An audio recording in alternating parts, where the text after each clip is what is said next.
Assalamualaikum warahmatullahi wabarakatuh.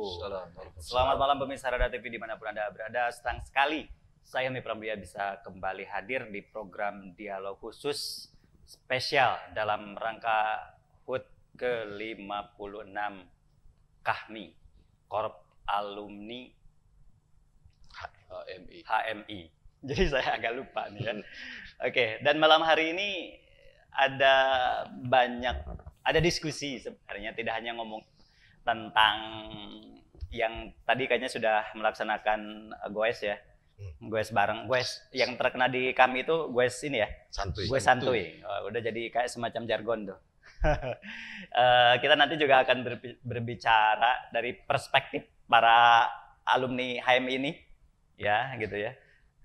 Terkait situasi terkini kota tercinta kita. Wah, jadi agak kota dan kabupaten. Kota dan kabupaten. Oh iya, mewakili Kabupaten Tasikmalaya. Narasumber yang luar biasa, dua-duanya mewakili kota kabupaten. Ada Korpres MD kami Kota Tasikmalaya, Kang Zainuddin, sudah tidak asing lagi. Senior. Sudah sangat terkenal ya di masanya. Sampai sekarang masih. Kemudian Korpres jangan-jangan masa lalu MD kami Kabupaten Tasikmalaya sama popularitasnya juga menanjak katanya. Ya, Kang. Kata siapa itu? Kata saya, Kang Demi Hamzah. Apa kabar, Kang? Sehat. Kang Janjan sehat ya? Alhamdulillah. Ya, gini. Jadi yang punya hajatnya kalau Kang Jangan sama ini kan kayak layut gitu ya. Oh, apa namanya? Solid gitu, kota kabupaten. Jadi bikin event dalam rangka HUT kami ini masing-masing atau disatuin aja kalau Tasikmalaya? Bersama-sama betul. Bersama-sama. Bisa dijelasin sedikit nih sebelum kita berdiskusi banyak. Ngapain aja nih Kang di ulang tahun ini? Ya, nah, senior. gantian. Ya, untuk di HUT kami yang ke-56 ini gitu kan, kebetulan untuk kota Kabupaten Tasik kita bersama-sama. Memang ada beberapa event terutama untuk menjalin silaturahim gitu di antara keluarga besar, dan dikatakan teman-teman dengan pekan HUT kami ini. Olahraga ada beberapa juga, bukan hanya goes. Ya, ada bulu tangkis juga dipertandingkan gitu. Oh, itu pesertanya siapa aja? Ya, kami dengan HMI. Ya, termasuk juga ada ya kami kehormatan lah gitu ya, ikut. Ya, itu kemudian juga tenis meja. Sama juga di kemarin juga ada mini soccer. Ya, dan tadi ada goes sekaligus. Itu jadi puncaknya. Puncak sekaligus syukuran ya, resepsinya lah gitu kan tadi di Ulul Albab. Oke, jadi itu rangkaian kegiatannya. Jadi dicoba gitu kan bahwa di samping juga kita sudah tidak asing lagi lah gitu kan untuk olah pikir gitu ya. Olah rasa, termasuk juga ya penting olahraga. Ya, makanya saya mau nanya kok sekarang kebanyakannya lebih di fisik gitu. Mungkin udah. Oh enggak juga, enggak di fisik saja gitu kan. Ya. Karena juga. kalau urusan olah pikir, olah rasa sudah kayaknya setiap ketemu juga terjadi aja. Tadi sudah lama juga dengan Pak Wahyudin gitu ya, ketemu langsung diskusi gitu kan. Metik ya, Kang. Ya, itulah sudah metik gitu ya. Otomatis kita berbicara persoalan itu, baik urusan kekinian di masing-masing wilayahnya masing-masing lah gitu kan. Termasuk juga dari aspek hobinya atau apapun. Dan itu sudah terbiasa itu. Dan berbeda juga sudah terbiasa. Jadi sudah jadi ini ya, satu orang itu satu pemikiran, satu prinsip. Jadi ketika pulang dibawa masing-masing aja. Ya, gitu. kan biasanya begini, kalau kumpul ada 10, 20 orang, biasanya dibawa 10 persepsi kalau ada 10 orang. 10 pemikiran kan itu. Biasanya juga kemudian ketika pulang itu ya harus jadi satu persepsi, satu pemikiran. Ya di teman-teman kami nggak bisa tetap aja gitu kan. Nanti tetap 10 pemikiran, ya 10 persepsi kan itu. Ya persoalan bedanya karena memang sudah dibangun sejak awal gitu ya. Dan itu sudah terbiasa, tidak jadi masalah. Oke. Jadi kalau Kang Demi, mana 56 ini apa nih kira-kira gagasan besarnya gitu? Biasanya kan suka ada semacam tema atau ada nggak sih kalau di kami di 56 tahun ini? Ya, sebenarnya ada ya tema besar kami ke-56 ini. Tentunya tidak jauh dari apa yang menjadi cita-cita HMI itu sendiri, bahwa HMI itu adalah insan pencipta pengabdi gitu, yang berlandaskan Al-Quran dan hadis, dan dia bertanggung jawab terhadap kesejahteraan masyarakat yang diridhoi Allah. Nah, ini yang diridhoi Allah yang berat nih. Wah, ini berat nih kayaknya. Jadi intinya HMI kami itu harus bermanfaat. Jadi dimanapun berada, jadi apapun ya HMI itu harus bermanfaat. Nah, kalau menurut Islam kan yang manusia yang paling baik itu yang bermanfaat. Khairunas anfa'uhum linnas. Khairunas anfa'uhum linnas. Jadi nah itu sebenarnya memaknai tahun ke-1, ke-2 sampai yang 56 ini ya bermanfaat saja. Oke. Jadi gini, kalau misalnya HMI-nya sendiri kan biasanya gagasannya langsung dengan turun ke lapangan. Kalau kami pergerakan itu seperti apa sebenarnya? Ya kami ini kan abang-abangnya HMI lah. Artinya keberadaan kami itu justru harus menguatkan apa yang menjadi gerakan-gerakan HMI. Gitu. Ketika kaminya mulai keluar-keluar jalur ya kita sebagai abang-abang mengingatkan. Gitu. Adinda di Siti gebis dah gitu. Kalau Adinda-adindanya punya satu gagasan yang positif ya abang-abang yang bisa bantu harus bantu. Jadi support lah gitu. Abang-abangnya juga bermanfaat buat adinda-adindanya gitu loh. Tapi setiap mereka bikin sesuatu misalnya atau gebrakan-gebrakan suka ngobrol sih ke abang-abangnya ini. Suka dong. Suka. Sering ngobrol. Artinya ngobrol tuh kita juga dulu waktu HMI ya ke abang-abang minta ngerepotin terus, minta bantuan segala macam. Biasa itu di kita. Jadi sudah biasa. Dan kalaupun kita sudah jadi kami, ada adik-adik kita yang minta bantuan ya kita harus bantu kalau bisa ya semampunya tentu. Artinya hubungan kekeluargaan yang sangat erat di HMI ini juga sangat terasa ya Kang ya. Jadi contohnya saya ini bukan alumni HMI Tasik. Saya dari Bandung aktif di HMI-nya. Tapi dimanapun ada HMI ya serasa keluarga aja. Gitu. Jadi saling mendorong, saling membesarkan. Padahal bukan alumni sini, tapi kawan-kawan HMI Tasik justru mereka adalah orang-orang yang membuat saya seperti ini sekarang. Oke. Kang Zen, kalau misalnya di kami sendiri kan sekarang udah multi profesi kan? Yeah. Saya pikir juga ketika ada gagasan atau misalnya ada ide, ada kritikan, itu implementasinya seperti atau memang ke adik-adiknya dilemparin, kamu gerak deh kita support itu yang seperti ya, hal biasa lah gitu kan. Maksud juga tadi ya untuk tentang gagasan yang HUT kita yang ke-56 itu kan dengan ngambil tema ya bersama bersinergi membangun negeri. Kemudian di breakdown di daerah yang membangun daerah kan itu. Dengan berbagai macam arahnya gitu yang berkaitan dengan persoalan itu.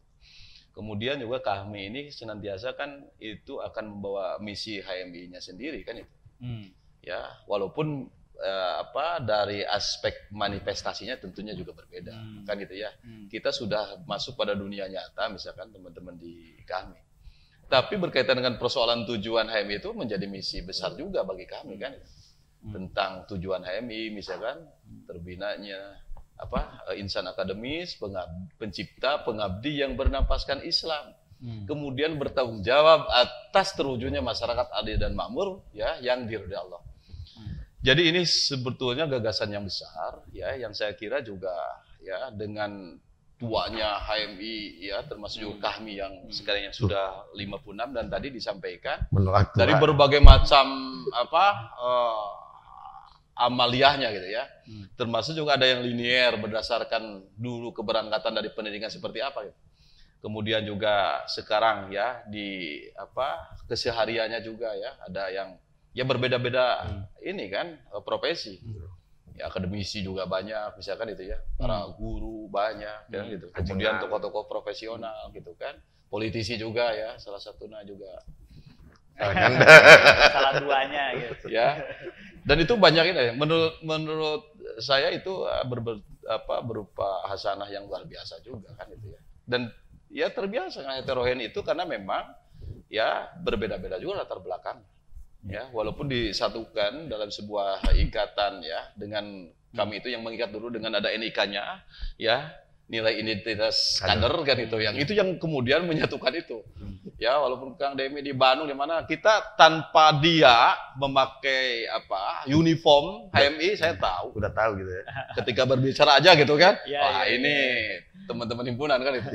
Langsung connect gitu kayaknya. Ya, karena memang sudah tercetak gitu kan, baik dari aspek mindset gitu kan, kemudian juga dari gaya ya, kemudian retorikanya, karena memang sudah terbiasa seperti itulah gitu ya.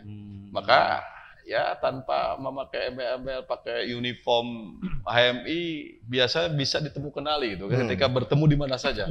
Langsung connect. Iya, saya ketemu dengan Pak Hoyudin waktu jadi kandidat pasti ini ya minimal ya ini pasti pernah LK. Jadi dari cara berpikir ya mindsetnya, kemudian juga ya lebih kritis itu ya, walaupun pokoknya dalam satu kumpulan itu kelihatan beda lah. Kelihatan.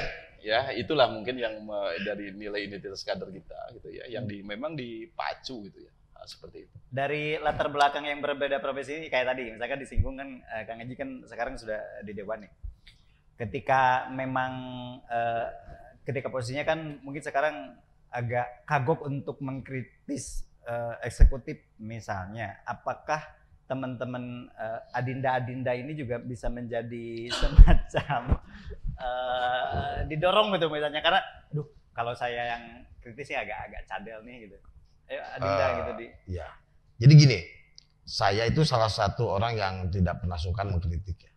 Baik meskipun siapapun penguasanya gitu. Termasuk dari satu partai, saya kalau urusan mengkritik, kita mengkritik saja. HMI itu begitu, nggak pernah pakai urusan harus mengatakan sesuatu yang seharusnya dikatakan. Dan termasuk kita bukan menyuruh adik-adik, justru kita mengingatkan kepada tugas pokok fungsi dia sebagai mahasiswa itu apa. Jangan hanya diam gitu, harus kritis.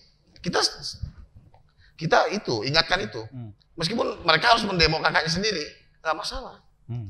Nah, kita dulu juga masih bawa abang-abang kita kan, nggak masalah. Jadi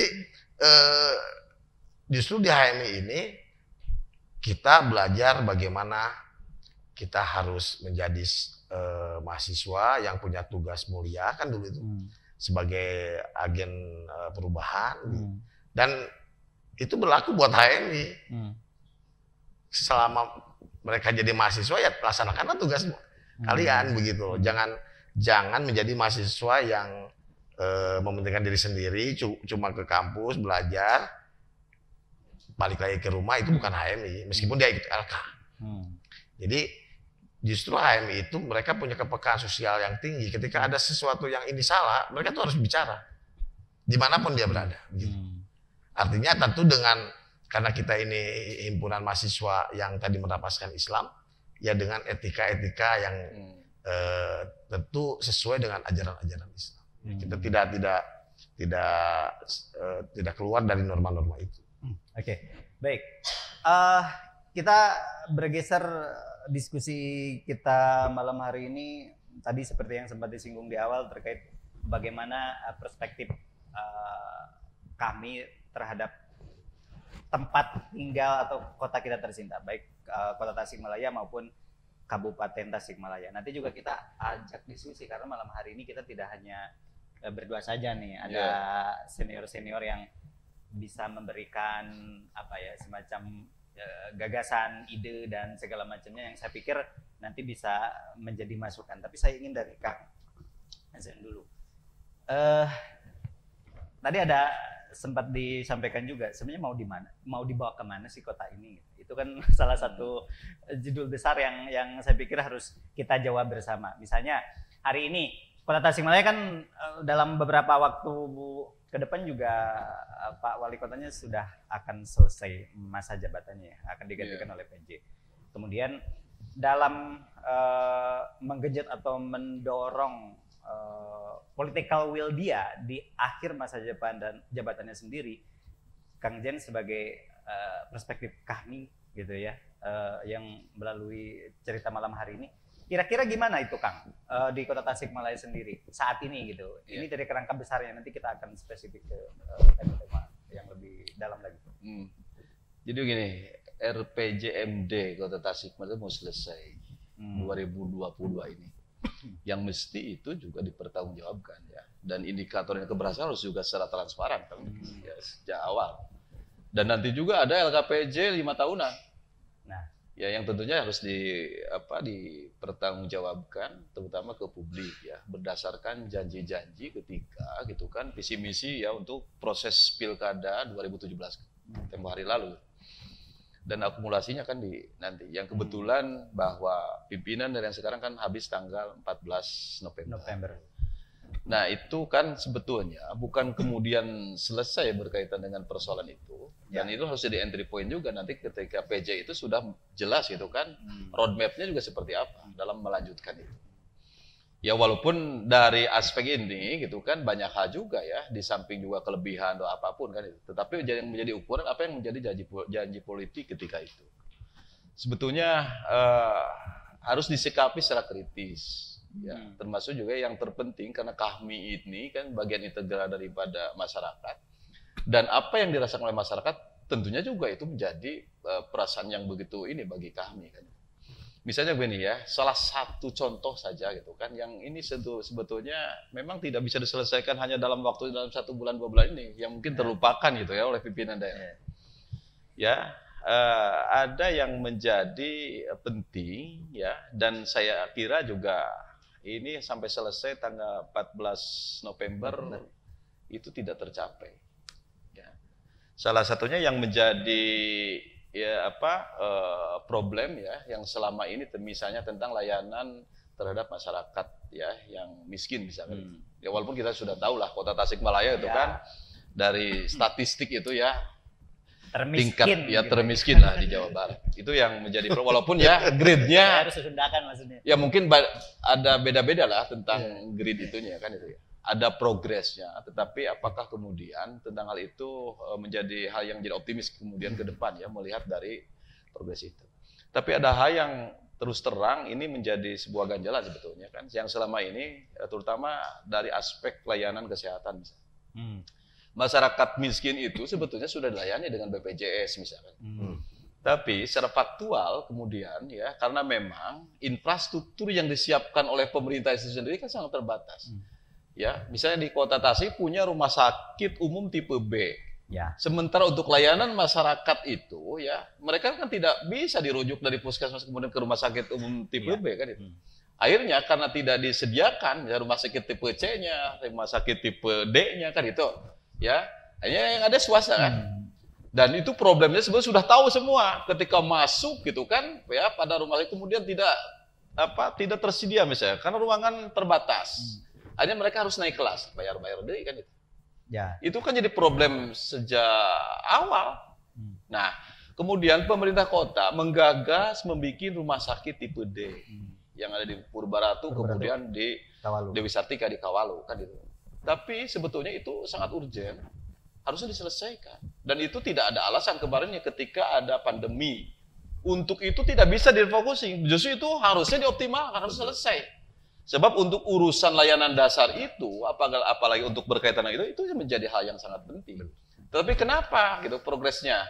Dan itu bangunan yang bukan uang kecil, puluhan miliar yang sudah dikeluarkan. Dan itu tiap bangunan ada umur teknis. Jangan-jangan nanti, ya ini maksud saya, PJ-nya siapapun nanti ini ada PR besar. Ya, itu sebab menggunakan uang negara yang luar biasa. Ya, baik Dewi Sartika maupun Purbaratu kan itu. Yang sementara ini kan tidak bisa digunakan karena memang untuk tahun sekarang saya tidak ada ininya. Padahal tidak ada alasan untuk layanan kesehatan. Nggak ada. Kemarin tuh untuk pandemi, untuk infrastruktur yang lain oke lah difokusin. Tapi untuk kesehatan, untuk infrastruktur kesehatan justru mendapatkan peluang yang besar. Saya aneh. Pemerintah kota kok nggak bisa? Harusnya 2 tahun ini selesai itu. Dan pemerintah provinsi, pusat itu membuka ruang untuk itu. Nah ini berkaitan persoalan. Saya bukan berarti tidak setuju tentang pedestrian misalnya gitu. Tapi tingkat itu juga butuh. Tetapi ada hal yang lebih pokok. Prioritas. Kan terakhir ngobrolnya. Iya. Ya maksud kita ini salah satunya ketika ini mau selesai. Kan itu ya. Jadi saya kira juga masyarakat tahu. Apakah kemudian problematika masyarakat untuk mendapat layanan dasar kesehatan misalnya sudah terpenuhi? Itu persoalan tiap hari muncul. Ya, mereka walaupun difasilitasi oleh negara ternyata harus bayar lagi karena harus naik kelas karena tidak tersedia. Sebetulnya dulu itu digagas ada rumah sakit tipe D itu dalam rangka untuk memfasilitasi masyarakat itu sehingga sudah disiapkan. Salah satunya. Mungkin banyak juga kan ya apalagi tentang misal untuk WUB yang 5.000 yang sampai masa jabatannya ada 5.000 wirausaha baru. Program ini nggak sih yang Gatot nggak sih kalau ya sebetulnya itu sudah bagus ya, tapi secara gagasannya bagus karena memang ya faktual, tapi itulah implementasinya karena memang gitu kan ini harus supaya lebih detail juga gitu kan tingkat problematika ya berkaitan dengan menciptakan usaha-usaha itu kan gitu ya. Nah ini terus kemudian kita melihat serius enggak kan itu urusannya. Kalau gagasannya itu sudah bagus kan itu ya, bahkan multi stakeholder yang bikin Kang Jenjen gagasannya. Iya, kan menurut saya itu. Tapi tingkat implementasinya kok seperti ini kan itu ya. Itu masalahnya.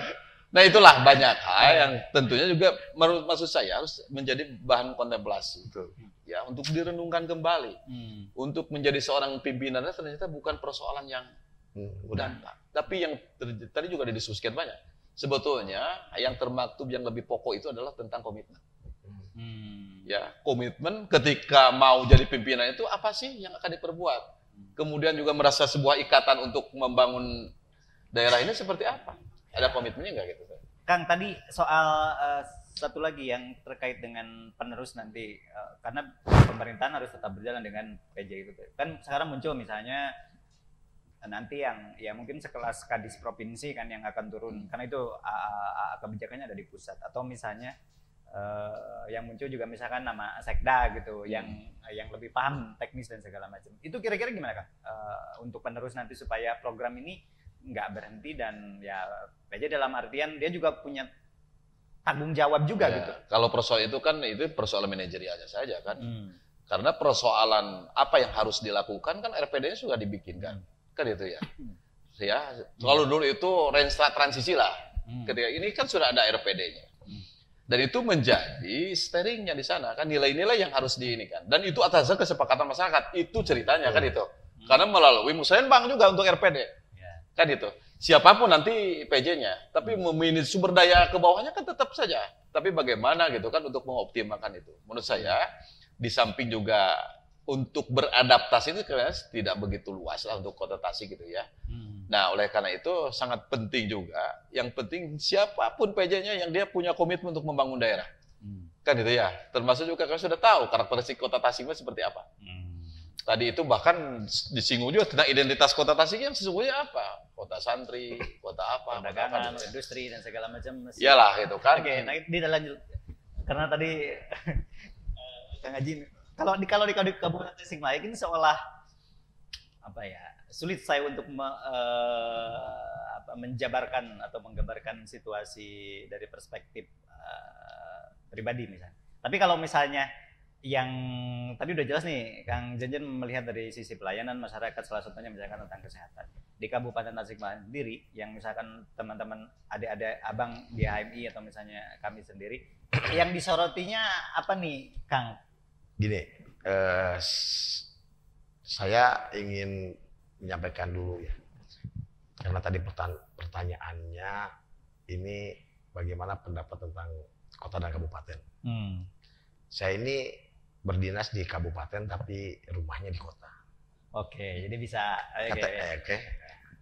Artinya gini, bagi saya ketika bicara Tasikmalaya itu tidak ada kabupaten kota sebenarnya. Karena secara historis, kultur, sosiologis itu kita ini Tasik.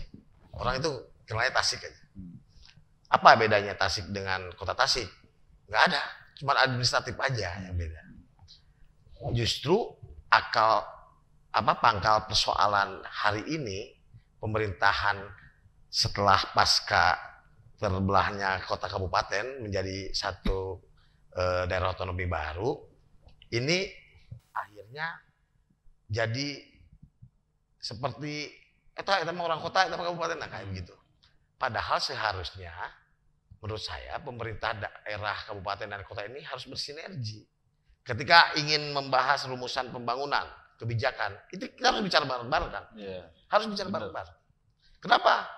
Nggak boleh kejadian terminal Cilembang dipotong dibangun terminal ini yang untuk memutus pendapatan kabupaten.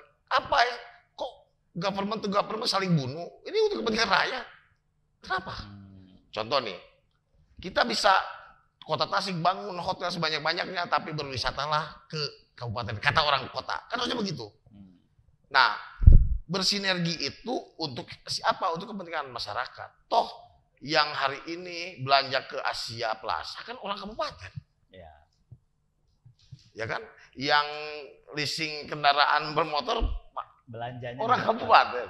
Nah, artinya sulit membedakan yang belanja ke Cikurubuk orang kabupaten. Nah, maksud saya janganlah kita pemerintah ke depan kalau nanti ada pilkada serentak ya Kang ya, harus duduk bersama. Jadi kalau duduk bersama itu tidak ada lagi persoalan perebut aset, nggak ada. Karena kepentingannya satu, untuk kesejahteraan rakyat. Maka arah kebijakan pembangunan juga harus selaras. Nih, jadi tidak boleh patojaiyah antara kabupaten kota itu nggak boleh. Sinkronisasi. Sinergi, ya sinkronisasi. Nah, memang susah. Jangankan untuk mensinkronkan G2G kota kabupaten, mensinkronkan dinas dengan dinas saja susah, ya kan? Itu persoalan problem. Artinya PR besar memang di kita ini hari ini, buat kawan-kawan kami ya, AMI juga. Ini adalah reformasi birokrasi harus memang sangat ini harus revolusioner lah kalau bahasa itu, harus progresif revolusioner.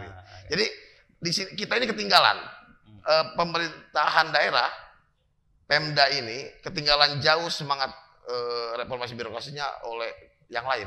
Contoh ya BUMN, pasca Orde Baru reformasi itu mereka sudah bergerak lebih baik, lebih profesional. Coba lihat pelayanan prima, service excellent gitu kan. Itu kan jargon-jargon yang seharusnya ada di pemerintah daerah.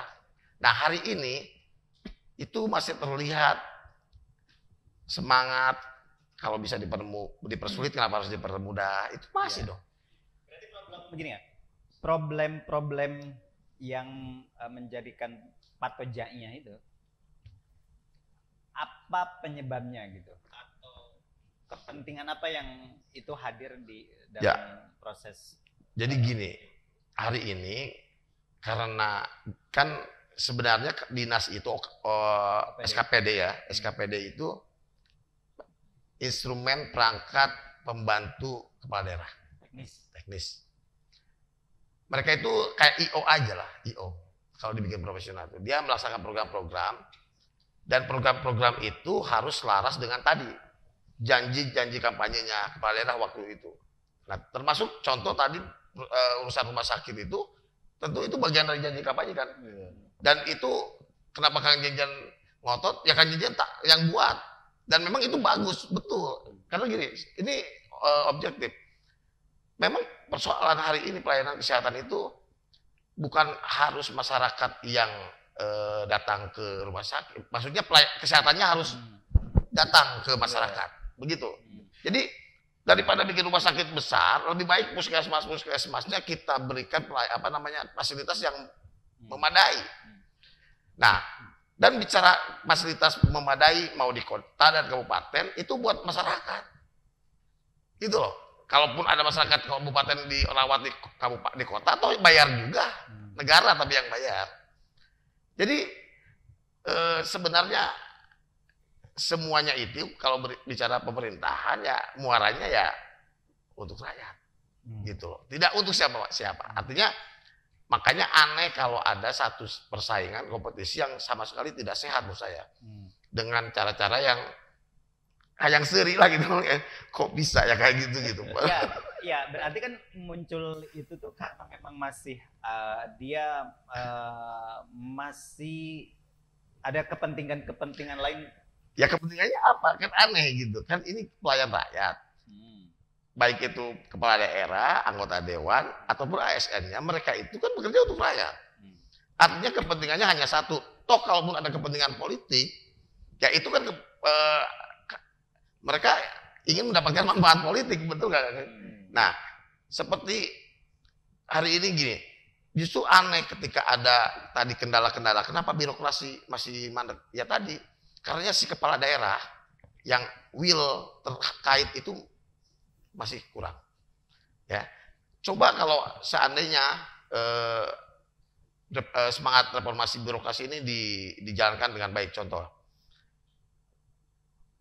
punishment and reward, bahwa open bidding itu dilaksanakan betul-betul. Kalaupun sekarang katanya sih memang objek dan itu dilakukan oleh Polda katanya kan, ya oke lah. Tapi ukurannya kinerja, profesional aja, kayak perusahaan-perusahaan besar. Kamu mau jadi kadis apa? Oke, coba kamu punya gagasan apa? Oke. Kan begitu harusnya. Kamu relevan nggak keilmuannya di sana? Jangan sampai dokter kemudian dia bertugas menjadi di dinas PU seperti. Dia mau ngobatin siapa di sana kan? Contoh. Ngobatin jalan. Tapi ada ini kejadian yang begitu Pak. Nah, iya aneh. Kayak dulu itu sempat jadi ini kan jadi guyonan. Kalau di kabupaten itu semuanya SPD kadis itu. Apa itu SPD? Ya SPD itu yang di dinas pertanian SPD, gelarnya yang di mana SPD. Karena apa? Oh, sarjana pertanian daerah katanya ada tuh. Padahal itu dari pendidikan memang nggak ada SDM-nya waktu itu memang kurang. Nah hari ini tentu harus ada semangat itu. Saya pikir selama birokrasinya masih punya mental-mental lama, sebagus apapun program, nggak bakal jalan. Gini kan Ji, wujud dari reformasi birokrasi yang ideal itu kayak di mana dan mulainya dari mana kira-kira? Yang di level daerah. Oke. Ya, kita bisa mencontoh ke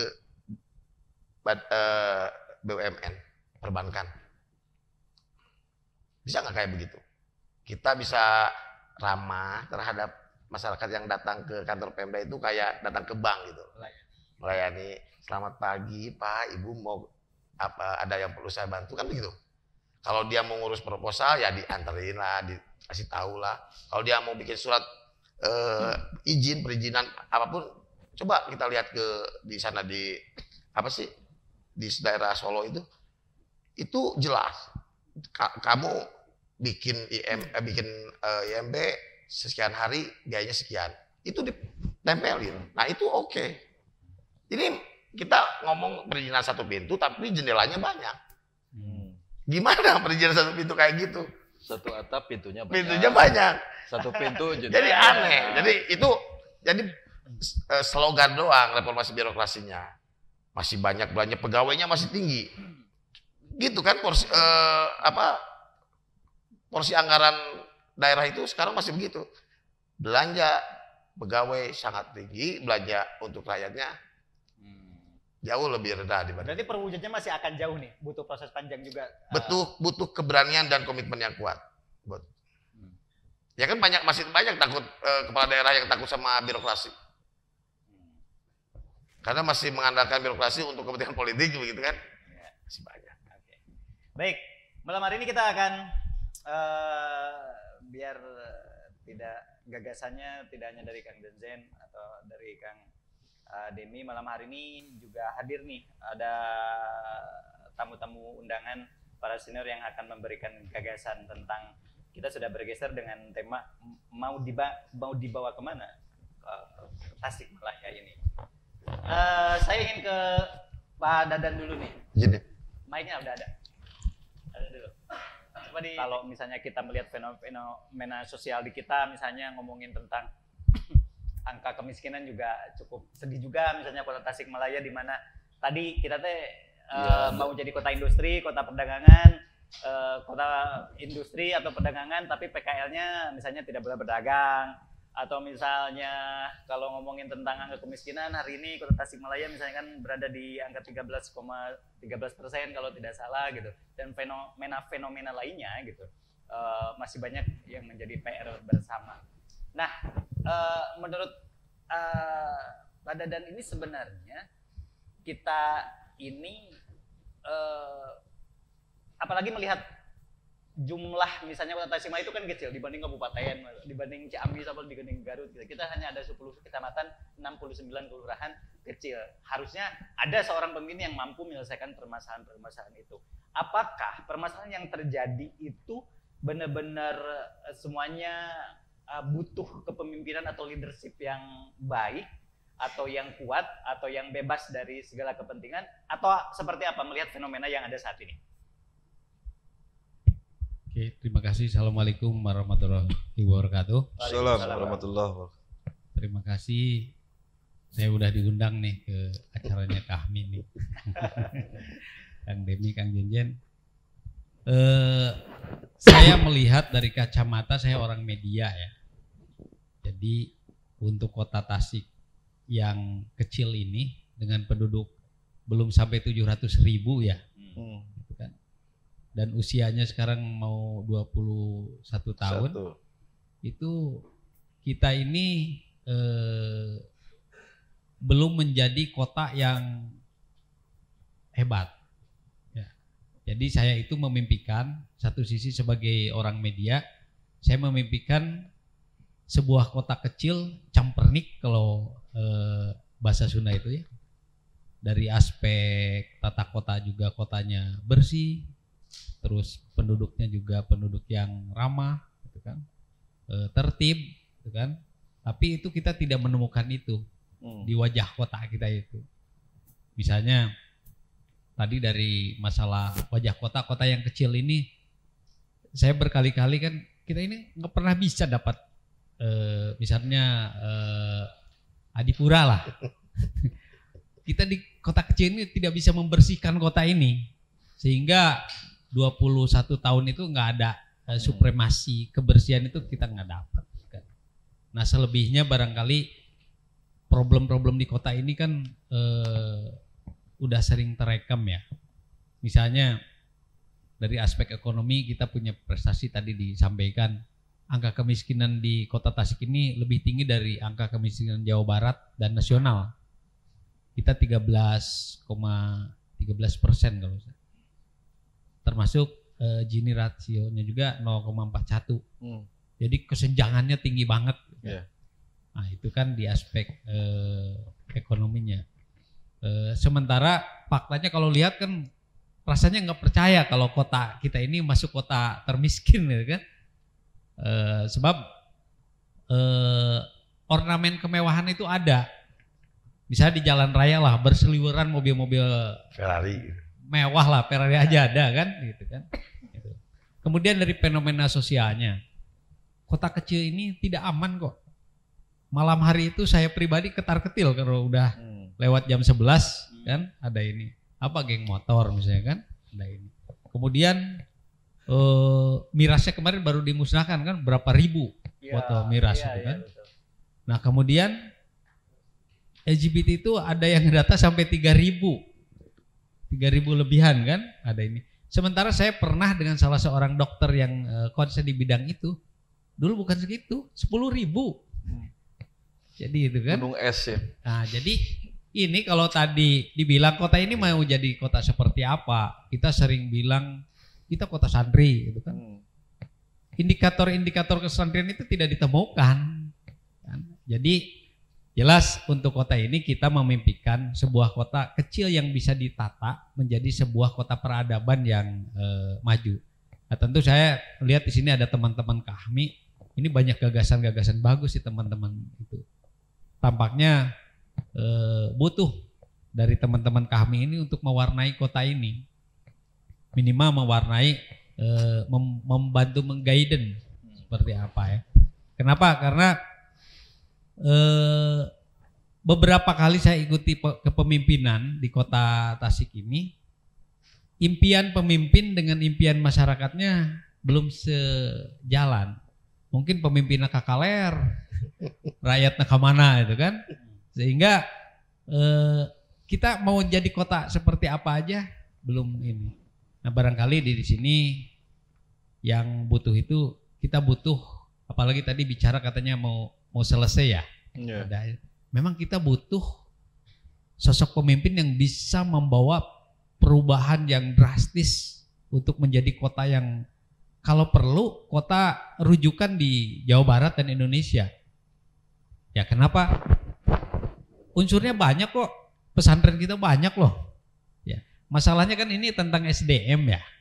Jadi bukan masalah ini, bagaimana SDM yang kecil ini bisa diolah atau dibawa arahnya oleh seorang pemimpin yang memiliki visi dan misi yang kuat, sehingga kota ini bisa menjadi kota yang tertib, kota yang bersih, tadi kan kota yang ujung-ujungnya ya kota yang aman, nyaman dan maju. Nah, jadi kalau kacamata saya ya ini banyak problem yang harus kita selesaikan, step by stepnya seperti apa ya. Muaranya tetap kita butuh sosok pemimpin yang memiliki visi yang kuat sehingga impian pemimpin itu bisa diterjemahkan dengan sederhana ke semua aspek di masyarakat kita, sehingga 5 tahun seorang itu memimpin, mimpinya sama, sehingga tahun pertama seperti apa, tahun kedua seperti apa. Tadi saya dengar uraian dari Kang Janyan kan mau selesai aja kan banyak hal-hal yang mengecewakan ya. Dari mungkin ada semangat dari pimpinannya kita menyelesaikan janji politik, tapi apakah janji itu manfaatnya ke masyarakatnya itu benar-benar sangat urgent gitu kan. Nah hal-hal seperti itu barangkali emang ini tidak mudah, butuh semuanya. Saya pernah mengusulkan juga waktu itu ngobrol dengan teman-teman, harusnya tahun lalu lah ke Pak Wali juga pernah dibisikin. Harusnya ulang tahun itu Pak Wali berdiri memaparkan ya istilahnya apa ya, bukan orasi ya. Jadi sejenis menyampaikan laporan pertanggungjawaban kepada publik ya, bahwa kota ini loh masalahnya A, B, C, D. Nah, ini problem kita semua, tidak bisa diselesaikan oleh seorang wali kota. Kalau kota ini mau dibawa ke A misalnya kan. Nah, jadi tengah gugulung gitu kan. Nah saya lihat juga, saya pantau spirit antara tiap lembaga juga tidak bisa terjadi integrasi antara dinas satu dinas lain itu, impiannya juga mungkin tidak sama gitu kan. Nah nanti kalau saya impikan ketika kita bisa menghadirkan seorang wali kota atau bupati yang ini karena terkait dengan kabupaten juga ya, bupati yang memiliki visi yang kuat, itu saya yakin kota ini akan sejahtera. Kenapa? Nanti akan jadi jug-jugan kalau ini tempat orang mendatangi untuk belajar. Ya, karena sebetulnya kalau ini bisa terjadi, nanti kan orang akan banyak belajar ke kita. Bagaimana menata kota, bagaimana. Ketika orang datang itu kan, itu duit masuk juga ya. Duit masuk gitu kan, ada ini. Kemudian tadi kalau bicara luas lagi UMKM segala macam, mereka nggak usah ngejual jauh-jauh, orangnya datang kok. Tinggal bagaimana menggali itu. Nah hal ini kan belum ya. Yang sederhana aja gini. Misalnya saya sering nantang juga beberapa teman-teman. Saya penasaran, kota ini itu kan kota Tasik khususnya mengklaim sebagai kota santri ya, walaupun itu tidak secara legal ya, tidak secara legal ya. Kemudian kabupaten religius Islami, gitu kan? Tapi pernah nggak ada penelitian berapa persen penduduknya itu yang buta huruf baca Quran? Saya yakin banyak, ya. Saya yakin banyak. Saya nggak jauh-jauh indikatornya saya lah. Saya itu sehari-hari gaul di masjid, ya. Saya itu ngurus DKM.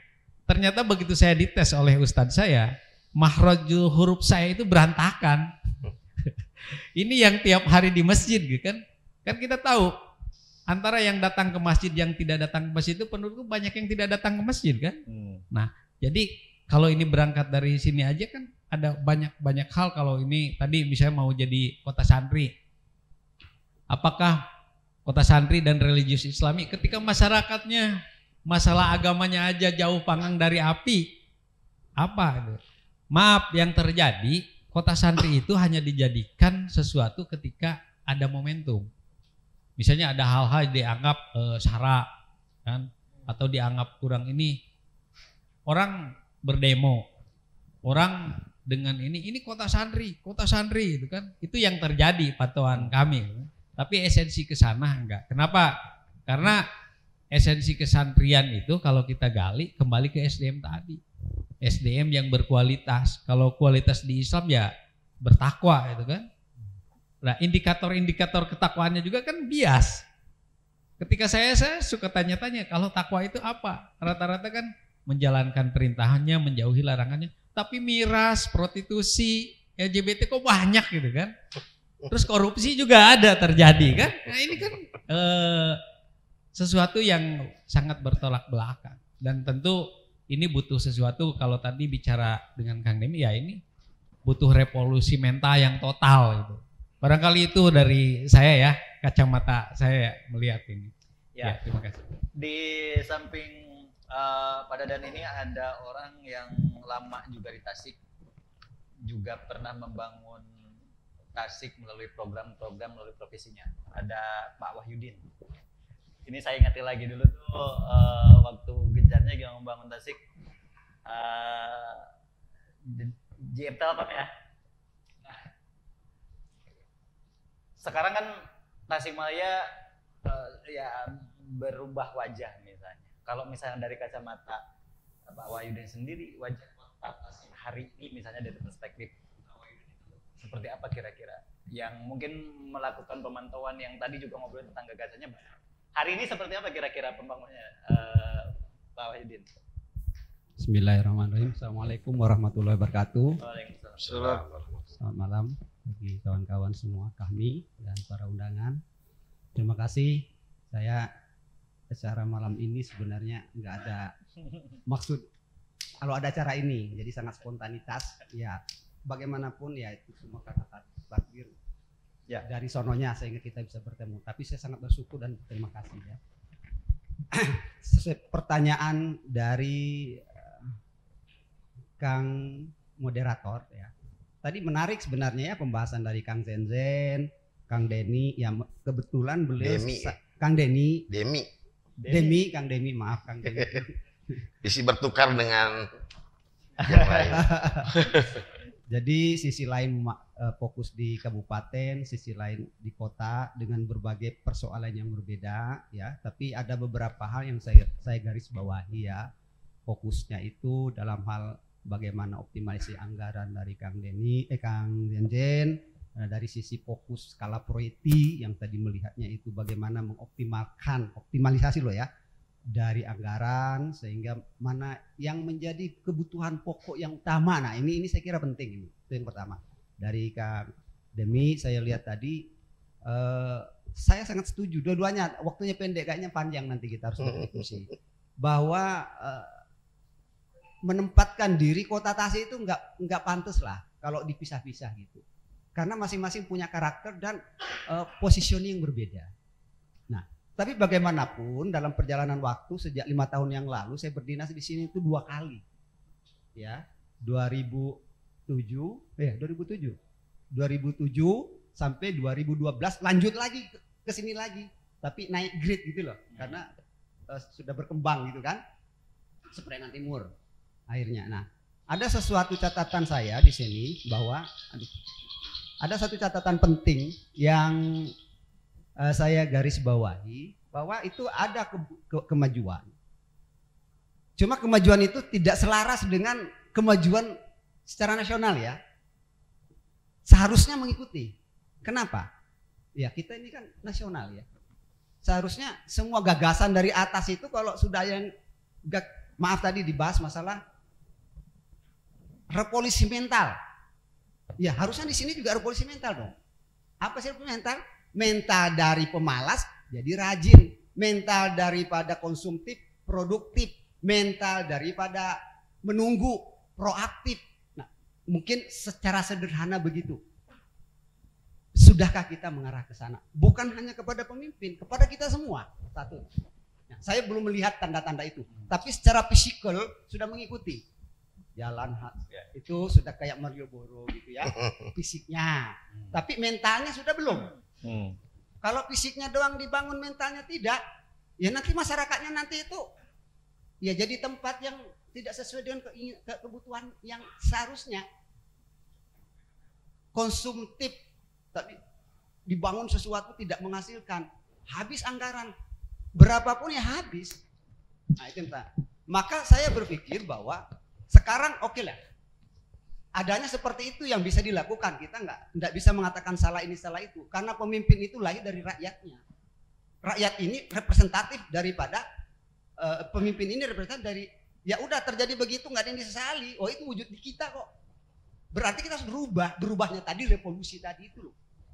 Merevolusi diri untuk berubah dari sisi sikap, mental, perilaku dan sebagainya. Caranya gimana? Harus ada sesuatu keinginan bersama, Kang Dadan tadi bilang. Harus ada kesepakatan bersama. Saya sih melihatnya itu singkat aja. Tasik Mudi lah ya. Mudi kalau saya singkatnya Tasik Mudi. Modern dan berbudaya digital. Jadi harus modern tuh. Tasik itu, kota Tasik terutama harus modern, Pak. Modern tuh apa? Terbuka. Kenapa? Karena kalau di Seprengan Timur itu, kota Tasik itu positioningnya adalah persimpangan. Ibarat negara itu Singapura, Pak.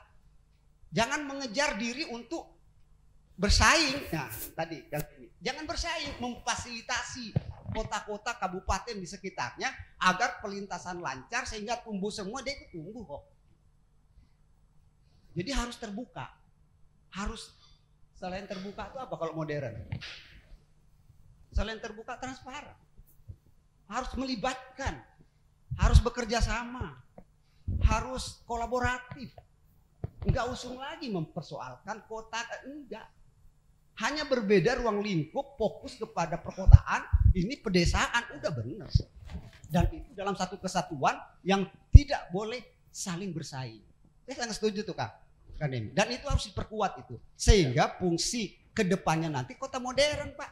Oh gini kok modern? Ya enggak lah, modern itu apa sih tadi? Transparan, terbuka, aktif, proaktif, segala sesuatu. Ya pokoknya adulah, sesuatu yang menunggu menjadi sesuatu yang ya, apalagi sejalan dengan adanya pembangunan dari nasional itu, transportasi sangat mendukung. Kereta ada, pesawat ada, sebentar lagi ada tol, ada, nggak ada alasan Tasik itu nggak maju. Ya. Kemudian digitalnya itu modernnya ya. Saya sih menceritakan modern, menempatkan diri sebagai daerah maju karena persimpangan itu memanfaatkan proses lalu lintas yang sama-sama tumbuh menjadi akselerator, putarannya tuh di sini. Nah, lagi pula kecil kan sebenarnya, gampang. Ya, jalan-jalan tuh harusnya jangan dikecilin, dilebarin, supaya masuk kota tuh gampang. Kalau dikecilin ya nggak ada yang masuk kota nanti, dilebarin. Kalau mau dilebarin, masyarakatnya harus ikut berpartisipatif dong, jangan segala disulitin gitu loh. Nah, gitu dan ikut membantu supaya bersih. Nah, SDM-nya ya harus berbudaya digital, perilakunya itu ya tadi ada unsur ya ramah. dan sebagainya. Nah, saya itu aja digital tuh kalau misalnya diterjemahkan dalam bahasa berbudaya, berbudi luhur itu adalah berakhlakul karimah ramah. Tapi saya sebut berbudi, kalau saya singkat berbudaya digital. Saya bilang digital tadi itu apa? Dignity. Dignity itu adalah rasa kebanggaan. Integrity. Halo? Integrity. Good governance.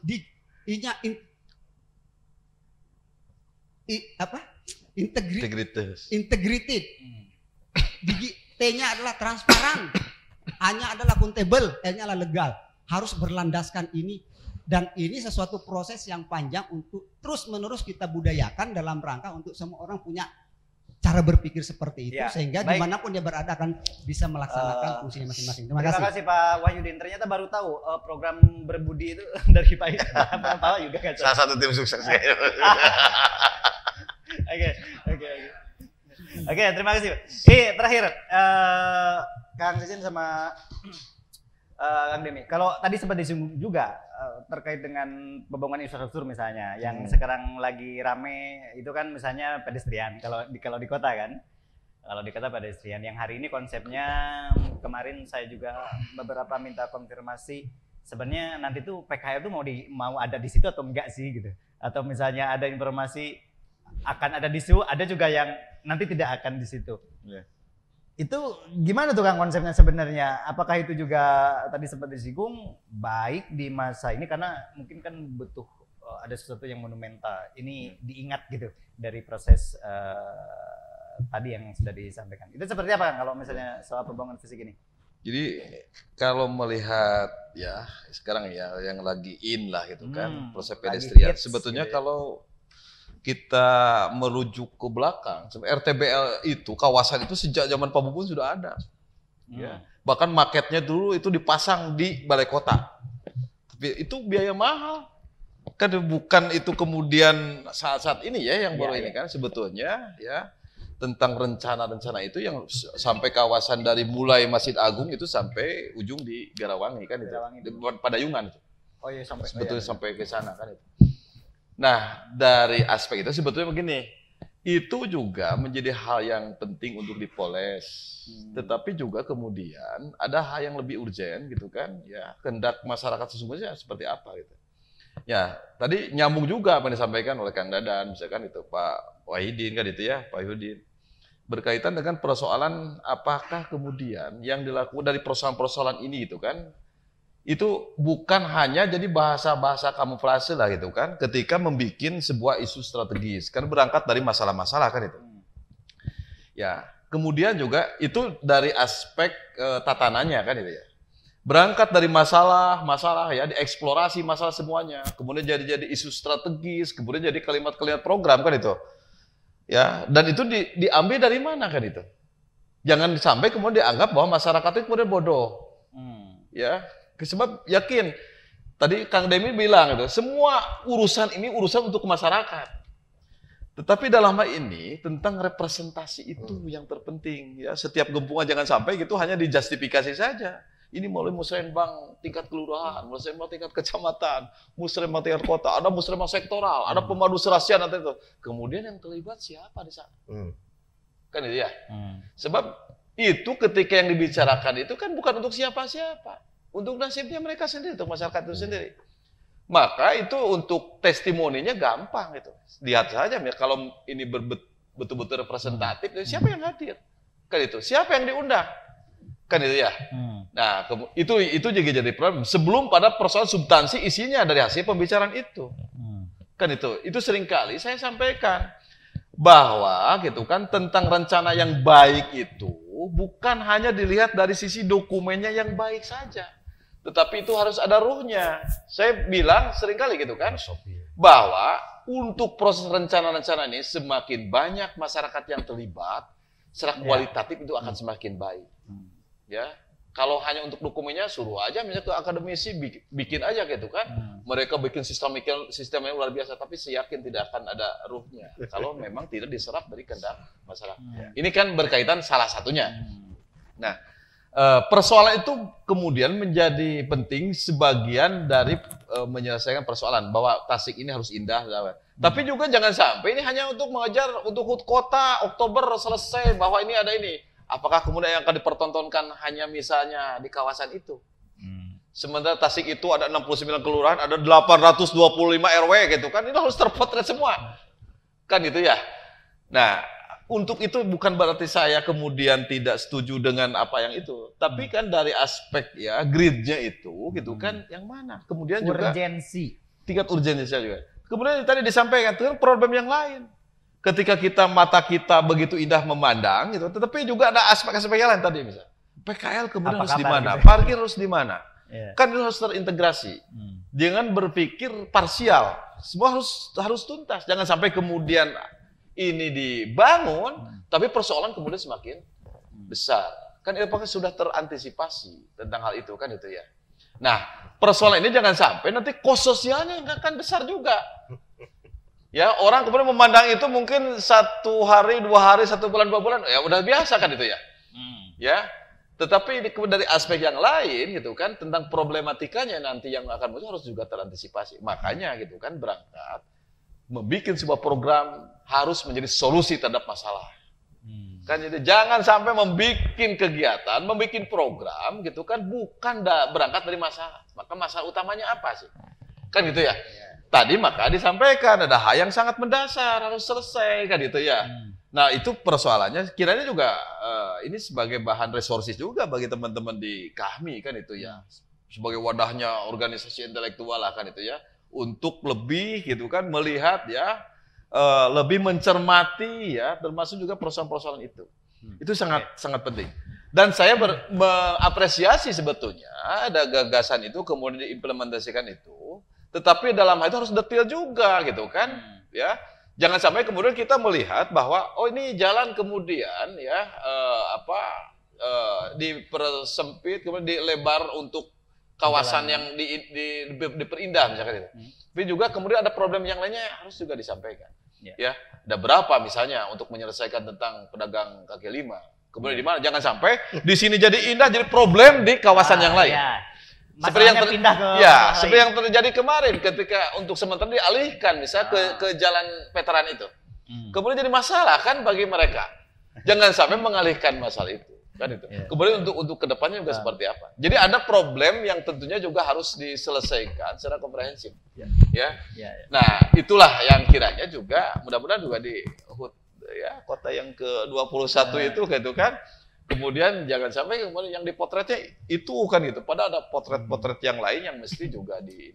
Kalau ngomongin soal infrastruktur di Kabupaten Tasikmalaya sedang bersolek juga tuh. Tadi saya lewat kebetulan dari Garut di alun-alun itu. Itu mau dibikin kayak gimana konsepnya? Udah tahu nggak, Kang? Yang di alun-alun Singaparna. Ya. Itu kan rencananya mau dibuat apa namanya? Taman juga ya, taman. Jadi diperindah lah tidak kumuh kayak di pasar. Tapi gini, saya tadi kemudian sempat muji juga sebenarnya waktu naik sepeda, enakin deh, eta di Jogja, jujur dan itu dulu saya memang bagus, tanpa tahu ada urusan rumah sakit, gitu ya. Ya artinya ini kan persoalan ya kalau saya bilang hari ini kan trennya itu konten tadi kan. Jadi kebijakan populis tapi tidak populis itu untuk kalangan-kalangan tertentu mungkin jadi objek selfie gitu kan. Dan itu dari satu sisi politis maybe dia berhitung itu akan berdampak politis. Tapi prinsipnya sebenarnya kalau bicara tentang kepemimpinan ya kita bisa menyenangkan semua orang. Kalau mau menyenangkan semua orang ya jadi tukang es krim kan gitu. Artinya komitmen kepemimpinan itu harus komit terhadap norma. Ya, normanya ya tadi, kalau normanya visi misi janji kampanye ya itulah patokannya, ukurannya itu. Jangan bikin sesuatu yang instan yang tiba-tiba muncul tanpa keluar dari norma gitu. Maksudnya tanpa tadi historisnya, filosofisnya, sehingga tidak ada ruh gitu. Seperti kalau pengkondisian stakeholder kan gampang lah, itu teknis ya. Nah, contoh, kembali lagi ke persoalan identitas kota ya, kota, kabupaten, apapun. Contoh di kita ini pasti di kota Tasik juga ada selalu ada di anggaran itu anggaran untuk kurban, pengadaan sapi itu, sapi kurban ada kan di kota juga. Saya tuh jadi pengen hayang seri gitu, ada anggaran miliaran untuk kurban, karena untuk memenuhi satu visi misi religius Islami, atau kalau di kota itu ada perda tata nilai lah gitu. Nah, padahal perintah kurban itu yang kita tahu adalah perintah kepada orang per orang yang mampu kan begitu. Bukan kepada negara itu perintah berkurban. Harus disiapkan oleh negara juga gitu. Ya tidaklah. Apa kewajiban negara? Kenapa negara harus menyiapkan hewan kurban? Gitu loh. Kemudian siapa yang mendapatkan pahala? Apa dampaknya buat masyarakat? Apakah tidak lebih baik anggaran hewan kurban itu dialihkan untuk mengumrohkan para guru honorer, guru ngaji, atau menggaji guru honorer yang hari ini gajinya cuma 300.000 per triwulan? Kan itu lebih konkret daripada harus belanjakan hewan kurban yang notabene akhirnya banyak penyimpangan juga. Nah itu kayak belanja sarung, itu kan udah kebiasaan. Udah jadi satu, kalau dalam hukum tata negara itu namanya konvensi. Konvensi itu kebiasaan pemerintah melakukan itu kemudian menjadi hukum, menjadi keharusan gitu. Serasa wajib gitu. Konvensi ya, serasa menjadi satu aturan kewajiban gitu. Kayak pidato kenegaraan sebelum 17 Agustus itu kan konvensi namanya. Meskipun tidak diatur tapi itu jadi sebuah hukum yang tidak ini gitu ya, yang selalu harus ada di negara ini. Nah,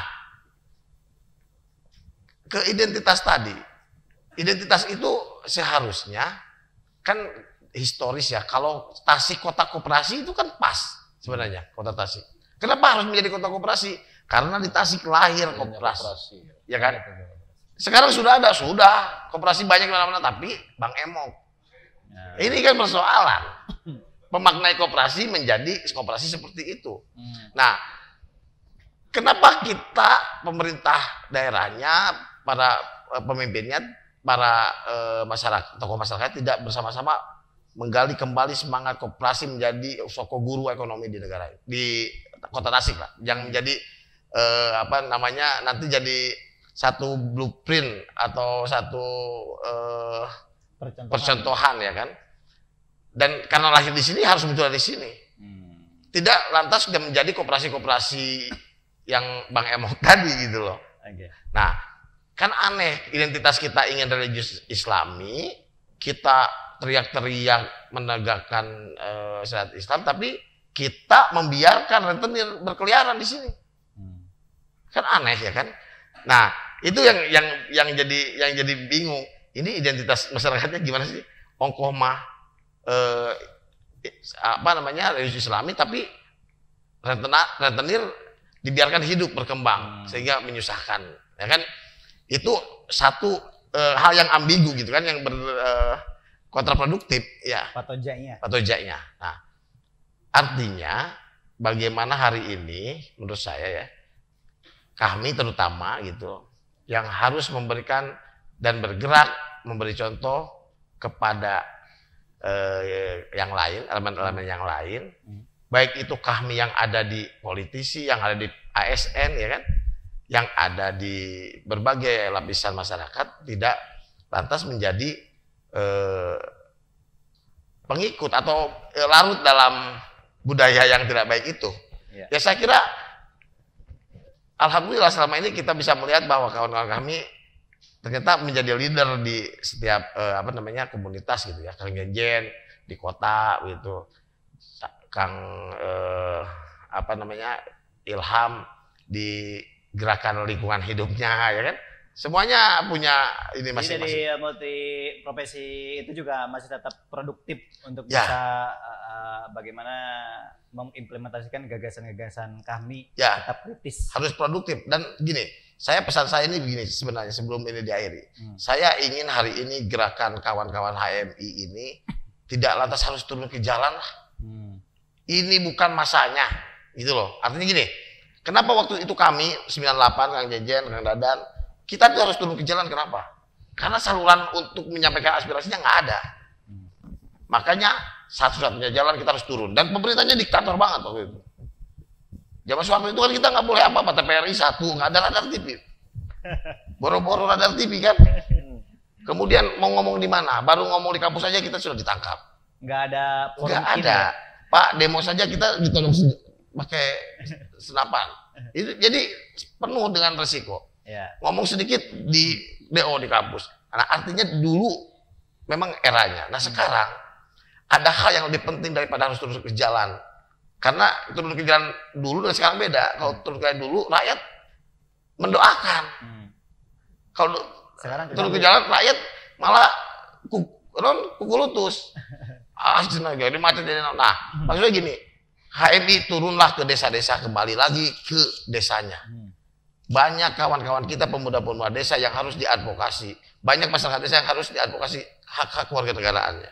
HMI menjadi leader terhadap penyadaran terhadap hak warga negaraan. Contoh, bagaimana HMI bisa membawa warga masyarakat di desa mengirimkan KTP, sadar akan hak warga negaraannya dalam kesehatan dan pendidikan, ya kan? Dalam penyerapan anggaran dana desa saja, kawan-kawan kurang begitu kencang. Kenapa saya bilang begitu? Hari ini dana desa yang besar sekali dari pusat, yang seharusnya untuk pemberdayaan, ya, ini malah dipakai untuk infrastruktur. Ini pemberdayaannya di mana? Yang seharusnya ada haknya pemuda-pemuda desa yang tidak kuliah, tidak sekolah, kemudian mereka mendapatkan skill dari dana desa itu tidak diperjuangkan oleh kawan-kawan. Oke. Begitu maksud saya. Siap. Dan itu pesan buat adik-adik dari Abang yang hari ini juga masih tetap berjuang dengan profesinya masing-masing. Dan ini merupakan akhir diskusi kita. Mungkin nanti kita bikin rutin saja. Karena tadi ternyata tema-tema diskusinya malah melebar di akhir-akhir tadi banyakannya kan. Ya, semoga diskusi kita malam hari ini bermanfaat dan juga sukses terus untuk kami ya. Karena tadi kita di 56 tahun kita support juga bagaimana pergerakan atau supportnya dengan mendorong atau mengkritisi juga dengan cara masing-masing yang tentunya bermanfaat untuk masyarakat. Sampai di sini perjumpaan kita di dialog khusus edisi hari ini. Terima kasih atas kebersamaannya. Mohon maaf bila ada salah kata. Assalamualaikum warahmatullahi wabarakatuh. Sampai jumpa.